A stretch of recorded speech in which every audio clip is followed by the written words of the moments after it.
would you guys like to stand up and present? And if you can introduce yourselves and the name of your hack. Should probably bring the computer. Yeah, I'll plug that in. Hi, so I'm Miguel Mendes. I graduated in law from the Catholic University of Lisbon, and that's sort of what I've been doing on this project, is sort of handling the more legal side of things.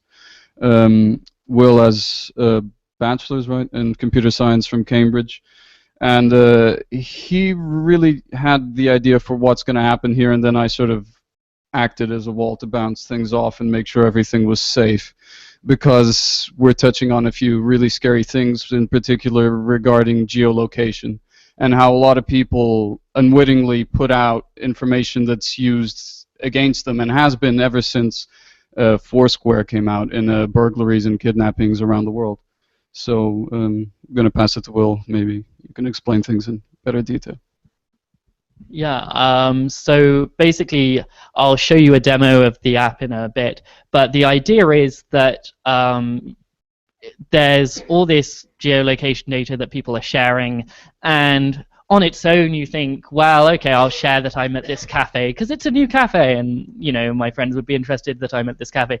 But the key thing about geolocation data is that a lot of the strength lies in aggregate, and so this has been found in legal cases like GPS tracking and so on. Like, someone's public location is, you know, public knowledge, but if you then track someone over an extended period of time, what you're then gathering is information about association, where they live, possible political associations, and this kind of like combination of data can paint a much bigger picture. And so what we've done is we've gathered data from, we chose Twitter because it's got so much data, and looked at geotagged tweets and how that they look, and looking at sort of some of it's less a tool and more just an informational tool, or like it's a really good way at illustrating some of the points.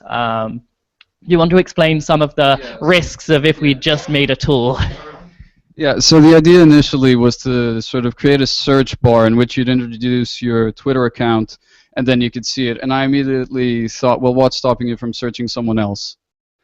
And I did a bit of research on this because I wanted some legal background as well for what we were doing. And I found out that other websites had created a search bar just to show on a map where people's locations were, and while they were created with the same intention of demonstrating how this technology can be misused, they themselves were misused in several cases, and they got sued on 2 separate occasions, 2 different websites, which were I Can Stalk You and Please Rob Me, which not very aptly named.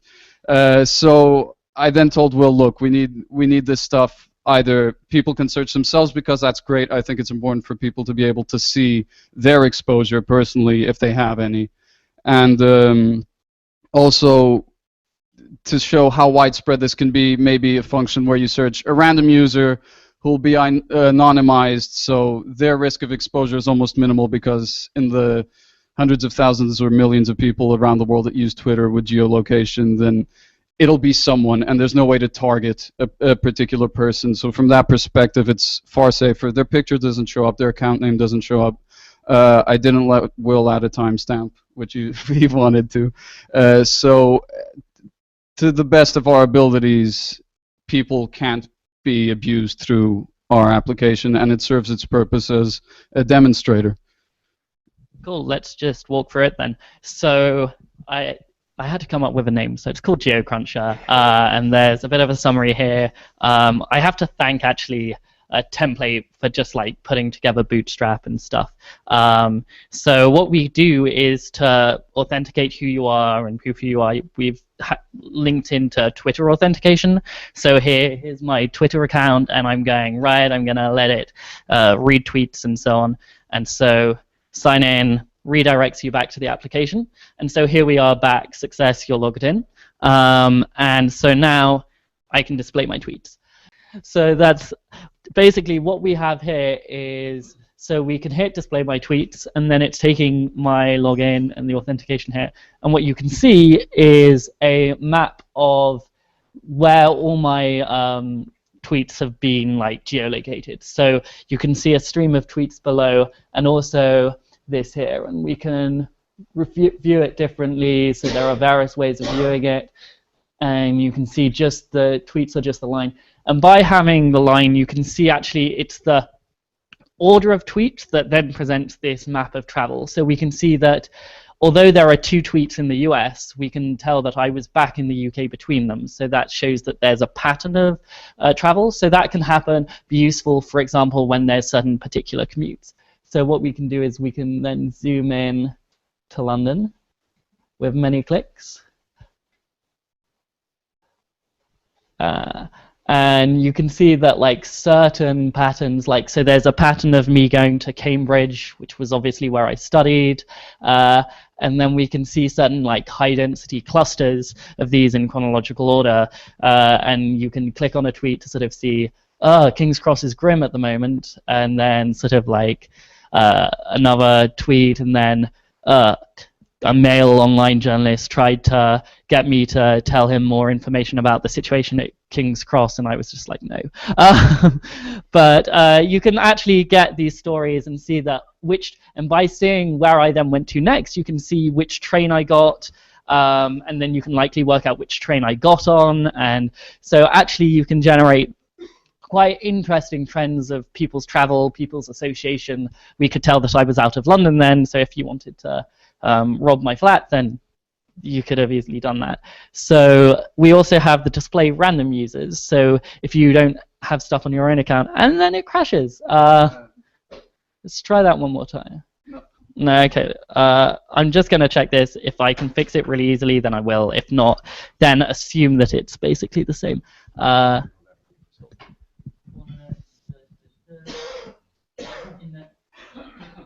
Yeah, no, I don't.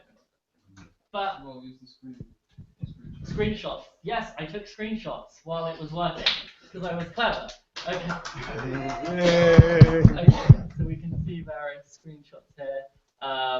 So what you get for the random user is so here it found someone in Turkey, and we can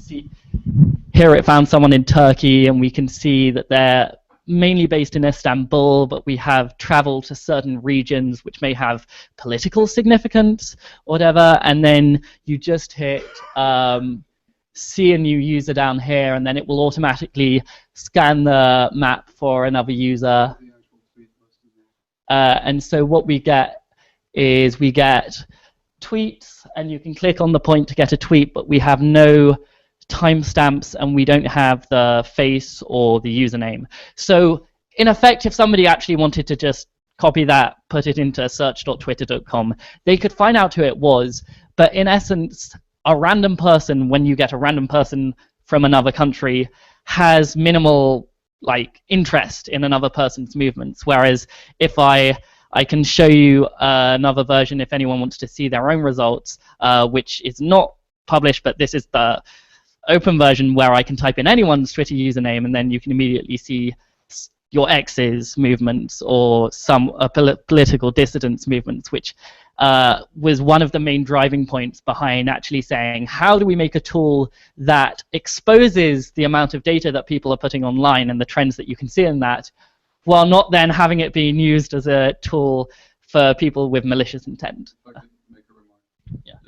I mean, as we said, you could search for these tweets to find who made them, but the whole, as Will was saying, the whole point of making it random and minimizing the possibility of you finding a person of your interest is really important, because if you are actually targeting someone, it's probably easier to just go to their Twitter feed and look for the stuff manually. So our actual application is not easier. It doesn't facilitate a person's stalking or a person's becoming informed about someone else. So we in no way make the commission of any crimes easier than Twitter does. So,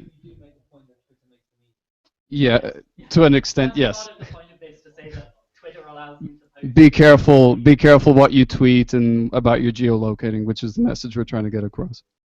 If you if you go on your mobile and select a location to be tagged with it, it will then, I believe, automatically tag all your succeeding Twitter posts until you then deactivate geolocation. So it's although it's not quite an opt-out, opt-in situation, it very much persistently will push your geolocation thing. And a lot of the people that show up here, that's very clearly the case.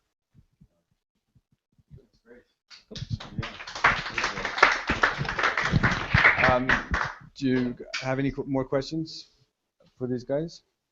No? So, I mean, my question would be, if you create a tool that can raise awareness, did you already have ideas on what then you want to do with this awareness that's being raised, or is there a follow-up, or is there a... No. Part of the point of this tool is we wanted to demonstrate just what's publicly available, so what people consentingly and willingly put out there.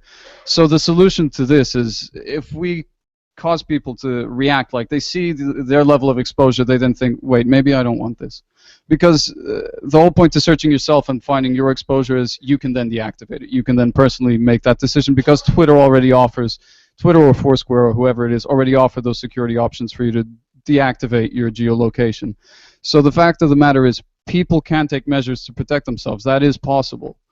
I mean, I don't even use Twitter, so that's about as safe as you can be in that regard. And by seeing, I mean, also the amount of people that use it around the world. Where this goes from here, I mean, we could host it online, so it becomes an actual website that people can use, spread it through social media, through Facebook, through Twitter.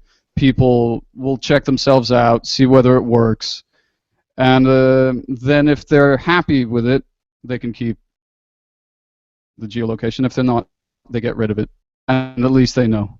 Yeah, I'll just add that we have their Twitter off already, so if we wanted to be cheeky, then we could post to their Twitter feed, or we could give them the option to be like, oh, I had this many points geolocated, how many do you have? Blah, blah, blah, you know, do the whole social media link-in sort of thing. But I think it's very much awareness rather than, because I think that's the key issue. The tools are there.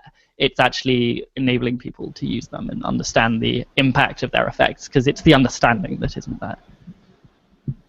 That's great. But you could actually just have a turn off my geolocation on my phone button.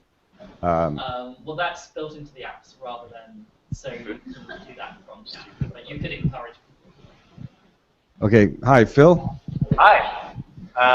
Two questions. The first is, just out of curiosity, I wonder if you got a sense of the volume of geolocation data coming from Twitter through your project, and whether you could share some of that knowledge with us.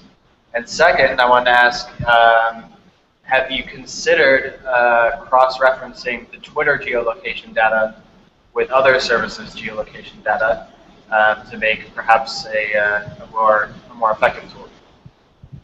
Yep. So in terms of the range that you were getting, like, as with a random tweet thing, you definitely saw like a bit, like it was mainly personal accounts. You get a lot of people who, if they're doing it, will do it very regularly, because it's taking, you know, they'll be doing it sort of like, oh, I'm at this cafe, or they'll actually be directly pushing it from Foursquare, and then that will geotag the tweet. And if you have that automatically on for every single Foursquare check-in, then you've got someone's entire history there.